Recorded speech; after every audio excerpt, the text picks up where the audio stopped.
અત્યારે જે રાજુભાઈ કરપડા જ્યાં મીટિંગો કરે છે, પોતે રાજુભાઈ મીટિંગો નથી કરે. અત્યારે તમામ ખેડૂત રાજુભાઈને બોલાવે છે. અત્યારે 23 તારીખે ગઢાત પર મીટિંગ છે અને રાજુભાઈને ખેડૂએ બોલાય છે.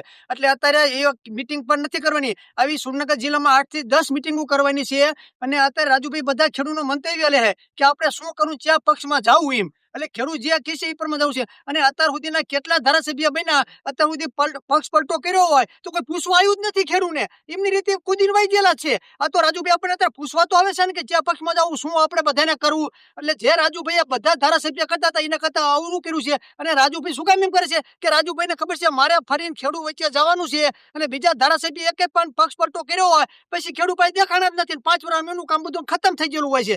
એટલે જે અત્યારે રાજુભાઈ કામ કરે છે ને એ ખેડૂત માટે કરે છે અને ખેડૂતના હિતમાં પણ કરવાના છે.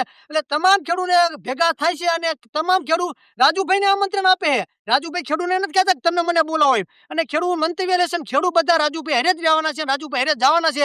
રાજુભાઈ તાત્કાલિક જવાના છે. રાજુભાઈ તો 10-15 એવી તો મિટિંગો કરવાના છે અને પછી રાજુભાઈ બધા ખેડૂત ભેગા થાય અને મોટું સંમેલન બોલાયા પછી રાજુભાઈ ખેડૂત કેમ કરવાના છે. એટલે કોઈ જે કહેતું આ પાર્ટીમાં આ પાર્ટીમાં તદ્દન પાયા હોય એની વાત છે.